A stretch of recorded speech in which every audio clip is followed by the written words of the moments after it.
Bismillah, Assalamualaikum. Selamat datang kembali di Fakta Sejarah di hari Senin tanggal 24 Maret tahun 2025, puasa ke-24.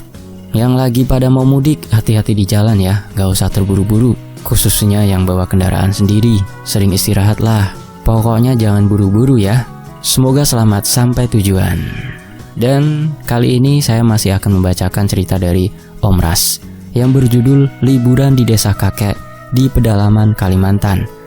Pengalaman horor yang tidak akan pernah terlupakan tentang dua saudara, sebut saja Angga dan Anggi, bersemangat untuk menghabiskan libur panjang sekolah di desa kakek mereka di pedalaman Kalimantan, tempat yang sudah 10 tahun tidak mereka kunjungi.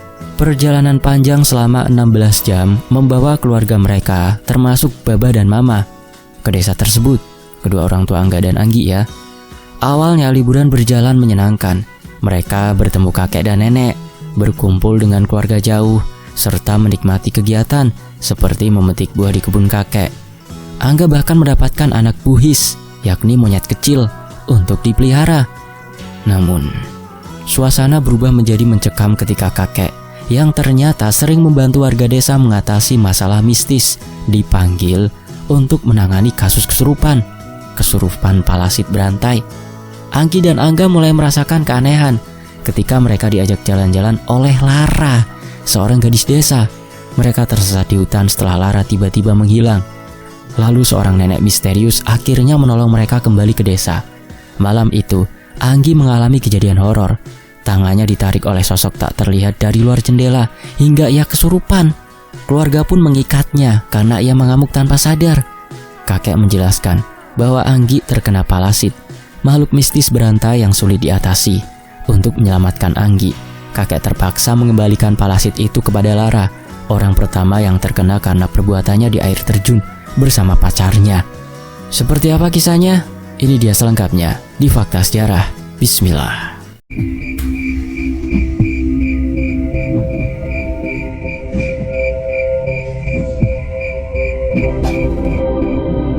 Bismillah, Assalamualaikum, halo semuanya. Masih di bulan Ramadan, di puasa keberapa ini? Saya bacanya di puasa ke-22.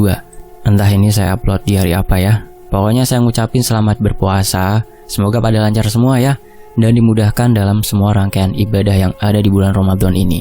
Masih bersama saya Tony di Fakta Sejarah dalam tulisan Om Ras yang berjudul Liburan di Desa Kakek di Pedalaman Kalimantan. Pengalaman horor yang tidak akan pernah terlupakan. Dan sebelum saya membacakannya, saya harus berdoa dulu. A'udzu bikalimatillahi tammati min syarri ma khalaq. Bismillahirrahmanirrahim. Wa huwas samiul alim. Allahumma shalli ala sayidina Muhammad. Ini dia selengkapnya di Fakta Sejarah. Hari yang ditunggu-tunggu pun sudah tiba. Libur panjang sekolah itu akan mereka isi dengan berbagai macam hal-hal menyenangkan di desa kakek. Desa yang sudah lama tidak pernah keluarga Anggi kunjungi lagi.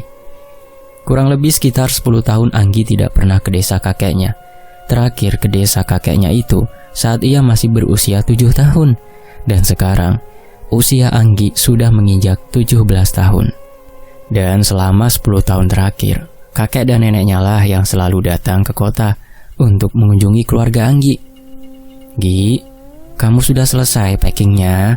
Tanya Mama masuk ke dalam kamar Anggi. Sudah, Mah. Mama mengangguk dengan bibir tersenyum, lalu Mama keluar dari kamar Anggi. Tidak lama kemudian terdengar suara Mama yang kaget dari kamar sebelah. Kamar Angga yang merupakan adik dari Anggi. Ya Allah, enggak. Banyaknya barang yang kamu bawa itu. Ini ceritanya kamu mau liburan atau pindahan?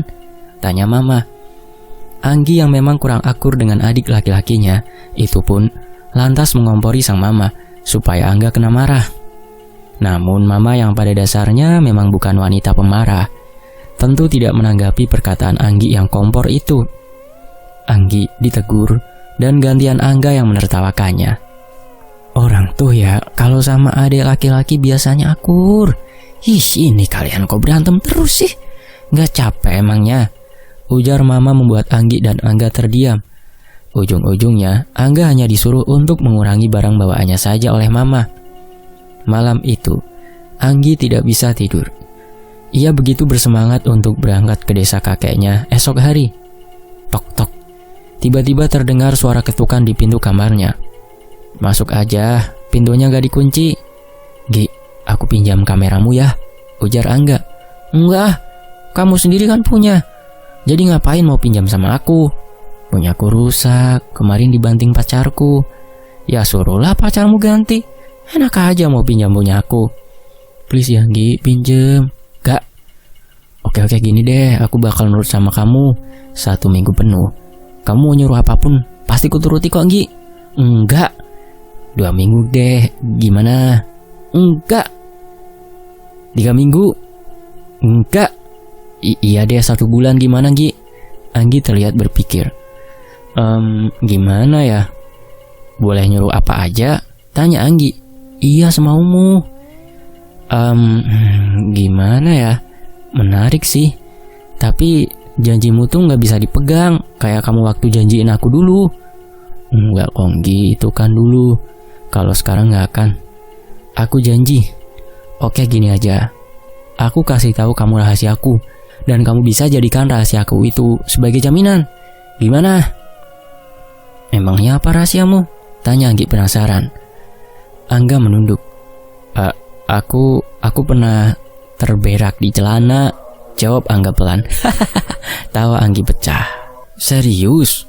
Tanya Anggi sambil memegangi perutnya yang terasa sakit karena tertawa. Angga mengangguk.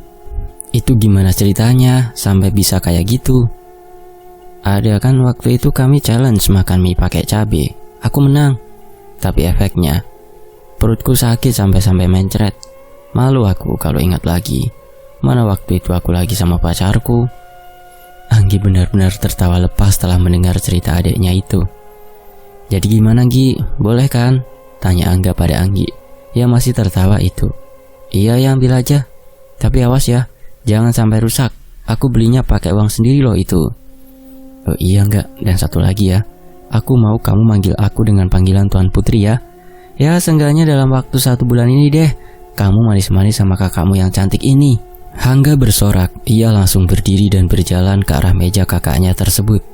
Setelah mendapatkan apa yang dia inginkan, Angga pun berniat keluar. Namun baru saja ingin keluar, Anggi memanggilnya. Enggak, kayaknya aku lapar deh. Bisa minta tolong enggak? Masakin mie instan dong. Angga menarik nafas, lalu kemudian berbalik. Bibirnya tersenyum dan kepalanya mengangguk. Baik Tuan Putri, ujar Angga seraya membungkuk. Anggi yang melihat itu lantas menahan tawa. Ya sudah, cepetan ya, gak pakai lama. Dasar malampir, gerutu Angga setelah keluar dari kamar Anggi. Keesokan paginya, mereka sudah bersiap. Semua barang-barang bawaan dimasukkan ke dalam mobil. Dan setelah semuanya siap, mereka pun berangkat.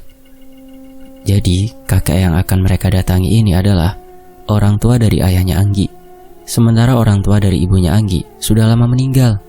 Perjalanan menuju desa kakek membutuhkan sekitar 16 jam kurang lebih. Angga sibuk memvideokan perjalanan mereka. Sementara Anggi tampak asyik menikmati lagu sambil melihat keluar jendela mobil. Sepertinya kita tidak akan sampai tepat waktu. Perjalanannya sangat melelahkan. Pinggang Babah rasanya sakit sekali, ujar Babah. Iya Bah, jangankan Babah, aku yang masih muda saja merasakannya. Gak apa-apalah, kita banyak istirahat. Gak perlu dipaksakan harus sampai desa tepat waktu, ujar Angga. Singkat cerita, setelah 20 jam perjalanan, akhirnya mereka sampai di desa kakek.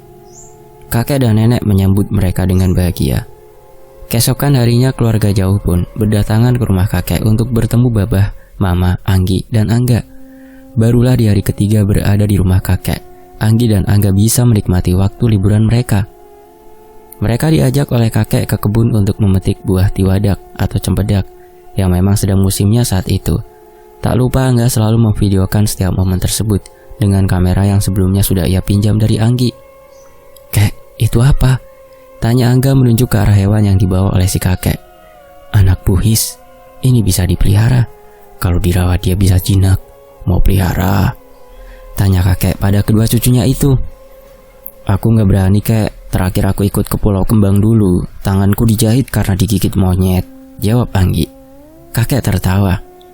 Aku mau kek, kayaknya keren tuh kalau aku bawa Buhis ke kota, ujar Angga. Ya, bawalah. Ini kakek berikan untuk kamu, tapi dirawat yang benar. Kasihan sepertinya, dia ditinggal mamanya. Atau bisa jadi mamanya sudah mati, ujar kakek Angga, mengambil anak Buhis itu dari tangan kakeknya. Ia lantas memasukkan anak Buhis itu ke dalam bajunya. Jangan dimasukkan dalam baju begitu, Pak Mali, ujar kakek. Oh gitu ya kek. Angga pun langsung mengeluarkan Buhis itu dari dalam bajunya.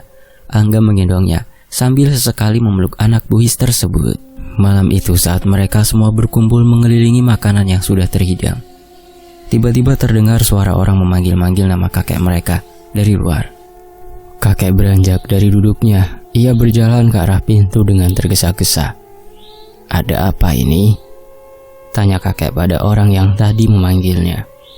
Anggi dan Angga yang juga mengikuti kakeknya keluar itu pun melihat ada dua orang yang sedang berdiri di depan pintu. Keduanya laki-laki, satu setengah baya dan satunya mungkin berusia 30 tahunan. Anu, anak si Ios kesurupan. Anggi dan Angga saling bertatapan. Mereka bingung kenapa orang-orang itu malah mendatangi kakeknya ketika ada yang kesurupan. Padahal setahu mereka kakek bukan ustadz ataupun dukun. Ya sudah, aku akan ke sana, ujar kakek. Kek, aku ikut, kata Angga seraya memegangi tangan kakek. Tidak, jangan. Kalian berdua di rumah saja. Jangan keluar rumah kalau kakek tidak ada. Tapi kek, kakek tak lagi menghiraukan kedua cucunya tersebut. Si kakek langsung turun ke tanah. Tutup pintunya dan jangan keluar rumah, ujar kakek sebelum pergi. Anggi dan Angga masih mematung melihat kepergian kakek bersama dua orang tadi. Kenapa kakek ikut orang-orang itu? Tanya Angga pada neneknya. Biasalah itu enggak. Orang-orang di desa ini memang sering meminta bantuan pada kakek kalau ada masalah seperti itu, jawab nenek. Oh ya, berarti kakek seperti dukun ya? Tanya Anggi. Nenek tersenyum, namun tidak menjelaskan lebih lanjut tentang kakek pada kedua cucunya itu.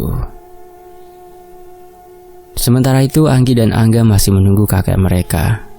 Tapi malam itu, kakek ternyata tidak pulang ke rumah. Mereka khawatir, tapi nenek, baba, dan mama sepertinya terlihat biasa-biasa saja. Keesokan harinya, kakek pulang dengan wajah yang terluka. Seperti ada bekas cakaran kuku di wajah si kakek. Kakek kenapa kek? Tanya Angga khawatir. Kakek baik-baik saja kan? Ujar Anggi. Kakek tersenyum tipis, lalu mengangguk. Iya, kakek baik-baik saja. Saat masih hendak bertanya lebih lanjut, mama datang. Biarkan kakek istirahat dulu, jangan diganggu. Mau tak mau Anggi dan Angga pun mengurungkan pertanyaan mereka.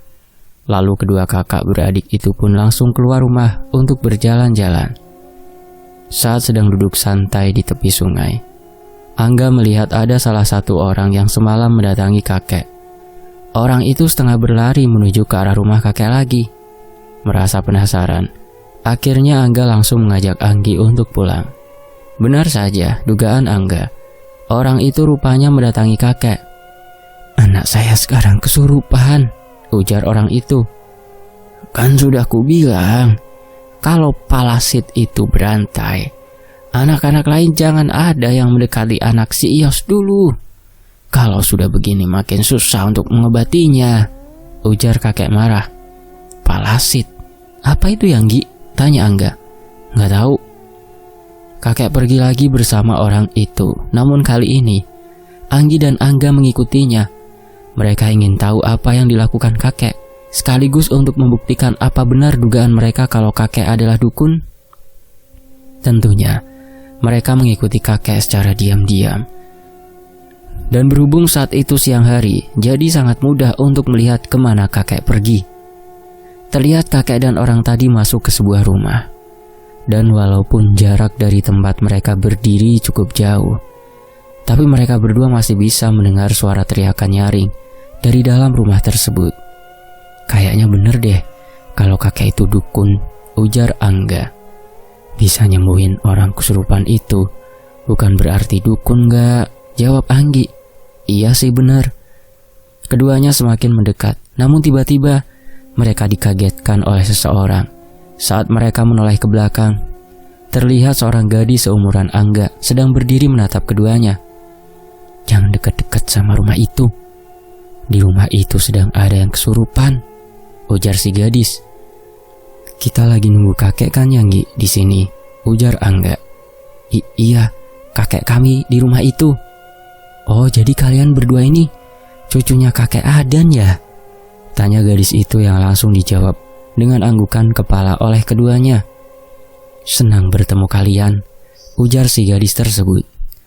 Anggi dan Angga mengangguk sambil tersenyum. Mau ikut jalan-jalan? Kalian berdua belum pernah jalan-jalan keliling desa kan? Tanya gadis itu. Anggi dan Angga kembali bertatapan. Mereka ragu, namun cukup tertarik dengan ajakan si gadis tersebut. Boleh tuh. Memangnya kita mau kemana? Ujar Angga kemudian. Cuma jalan-jalan aja, yuk. Keduanya pun mengikuti si gadis tersebut. Namamu siapa?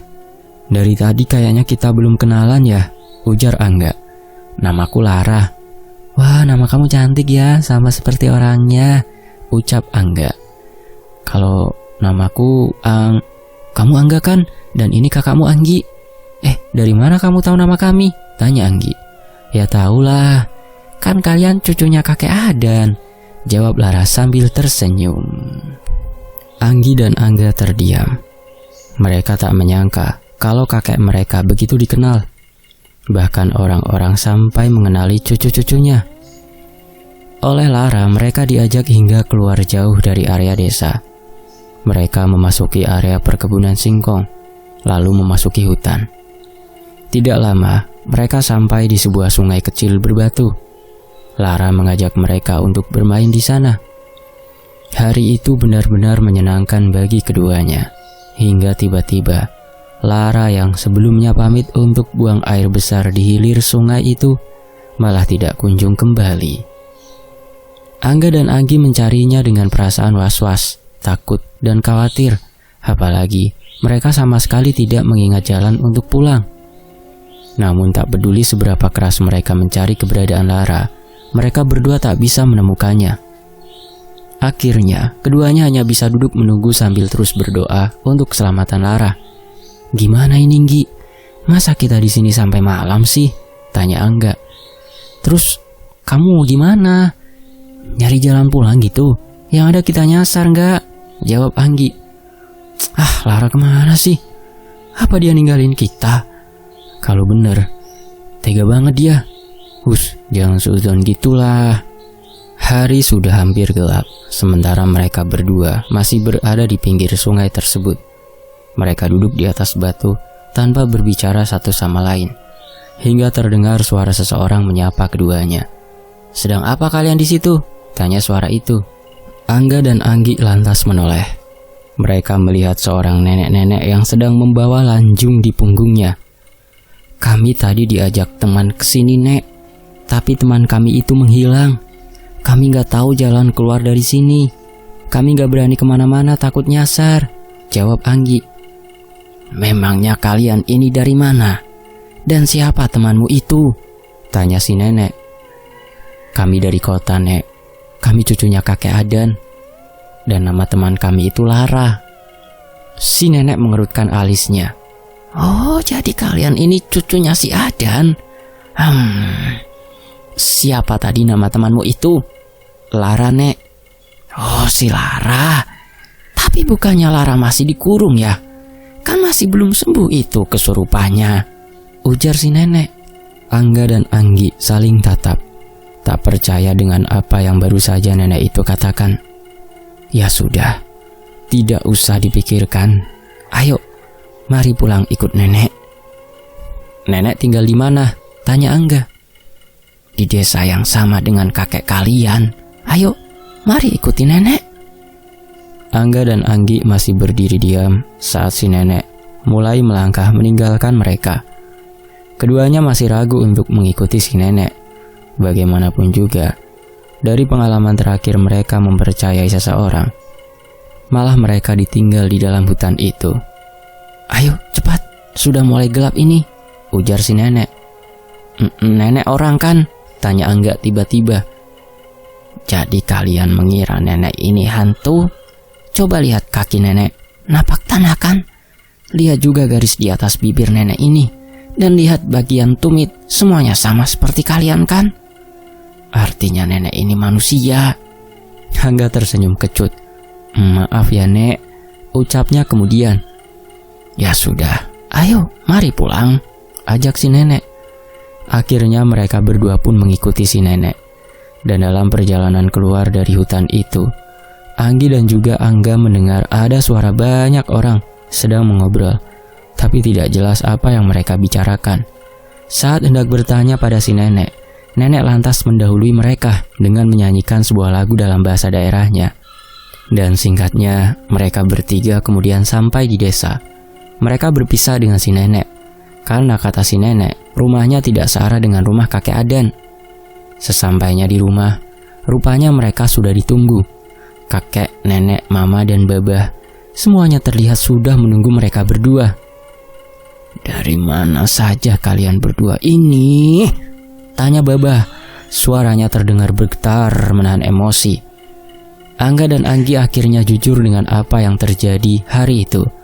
Saat mendengar cerita cucu-cucunya, wajah kakek terlihat tegang. "Kalian tidak tahu siapa orang itu, dan kalian dengan begitu mudahnya mau diajak pergi. Maaf kek, kami kira dia tidak akan meninggalkan kami." Nenek memberi kode pada kakek agar tidak memarahi cucu-cucunya lagi. "Yang penting sekarang mereka sudah pulang dengan selamat," ujar nenek. Kakek menghela nafas panjang. "Kalau ada apa-apa setelah ini, beritahu kakek," ujar kakek akhirnya. Malam itu terasa lain bagi Anggi. Hawa di ruangan tersebut terasa pengap dan panas. Ia pun sampai tidak bisa tidur karena kepanasan. Akhirnya, Anggi langsung membuka jendela. Angin malam berhembus masuk dan membuat rasa panas di ruangan itu berkurang. Anggi pun bisa tertidur karenanya. Namun, tidak lama kemudian, tiba-tiba terdengar suara seseorang memanggil-manggil nama Anggi. Anggi terbangun karena suara itu terus-terusan mengganggunya.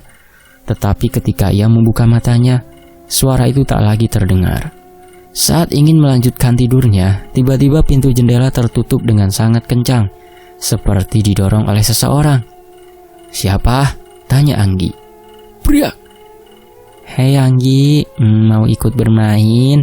tanya suara dari kegelapan di luar jendela. "Siapa kamu?" tanya Anggi beranjak dari tempat tidur. "Masa kamu lupa?" ujar suara itu. Anggi berjalan pelan ke arah jendela, berniat untuk menutup dan mengunci jendela tersebut agar orang yang berada di luar itu tidak bisa mengganggunya lagi. Namun, baru saja tangan Anggi menarik satu pintu jendela itu, tiba-tiba tangannya ditarik kencang oleh seseorang. Untungnya, semua jendela di rumah kakeknya tersebut dilapisi dengan teralis kayu, sehingga Anggi tidak sampai ikut tertarik keluar saat tangannya ditarik oleh orang itu. "Babah, Mama, tolong!" teriak Anggi berusaha melepaskan tangannya dari tarikan orang yang berada di luar jendela. Tapi anehnya di sini, Anggi sama sekali tidak bisa melihat orang itu dengan jelas. Lalu, tiba-tiba, semuanya menjadi gelap. Anggi tidak bisa mengingat apapun. Anggi terbangun dalam kondisi terikat di bagian kaki dan tangannya. "Ma, Abah, kenapa Anggi diikat?" tanya Anggi. "Ini Anggi kan?" tanya Mama. "Mama gak usah bercanda deh. Ini lagi apa sih, Ma? Kok aku diikat gini? Lagi ngerjain aku ya?" ujar Anggi sambil meringis, karena ia merasa seluruh tubuhnya sakit seperti habis kena pukul. Semua orang yang berada di ruangan itu seketika menarik nafas lega setelah mendengar perkataan Anggi. "Kamu itu tadi kesurupan, Gi. Kamu mengamuk. Lihat tangan Angga sampai luka karena menahanmu," kata Babah. Anggi menatap satu persatu keluarganya. Tak percaya dengan apa yang Babah katakan. Karena Anggi benar-benar tidak merasa mengamuk. Yang ia ingat sebelumnya, ia berteriak meminta tolong karena tangannya ditarik orang dari luar jendela. "Kamu kena palasit, Cu. Palasit itu mengincarmu karena kamu adalah cucu kakek." Kakek terpaksa mengembalikan palasit itu kepada Lara supaya kamu bisa selamat. Harus ada yang dikorbankan untuk mengusir palasit itu, ujar kakeknya. "Lalu Lara gimana, Kek?" Kakek terdiam. Ruangan seketika hening. "Kek, palasit itu apa?" tanya Angga memecah keheningan di antara mereka. Kakek menghela nafas panjang. Ia menatap Angga. "Palasit itu biasanya ada yang melihara. Jenisnya banyak. Dan yang menyerang Lara itu adalah palasit berantai. Palasit yang cukup sulit diobati. Diobati satu orang, maka 2 orang yang akan kena imbasnya. Diobati 2, maka 4 yang akan kena. Dan kalau sudah begitu, kakek tidak punya cara lain untuk mengobatinya selain mengorbankan salah satu orang yang pertama kali terkena palasit tersebut. Dalam kasus ini, orang yang pertama terkena palasit itu adalah Lara," ujar kakek menjelaskan. "Terus di mana bisa Lara terkena palasit itu? Apa yang sudah dia lakukan, Kek?" tanya Angga penasaran. "Dia melakukan hal yang tidak seharusnya dilakukan di sebuah air terjun bersama pacarnya. Kebetulan wadah palasit itu ditanam di sekitar air terjun tersebut. Jadi kelakuan mereka itulah yang membangunkan palasit yang kelaparan itu." "Terus Anggi bisa sembuh kan, Kek?" tanya Angga lagi. "Ya, bisa." Beberapa hari setelah kejadian tidak masuk akal itu, mereka mendengar kabar kalau Lara meninggal dunia gantung diri di dalam kamarnya. Dan setelah Lara meninggal, Anggi sudah tidak pernah lagi mendapatkan gangguan-gangguan mistis. Meskipun ada hal-hal yang tidak mengenakan selama liburan mereka di desa itu. Namun Angga dan Anggi tidak takut untuk kembali ke desa kakek suatu hari nanti. Mereka menjadikan pengalaman yang mereka alami selama liburan sebagai pembelajaran. Selesai. Selamat berpuasa di hari ke-24 ya. Tetap semangat, sebentar lagi hari kemenangan. Sampai jumpa di kisah lainnya. Wassalamualaikum warahmatullahi wabarakatuh. Alhamdulillah, tetap di Fakta Sejarah.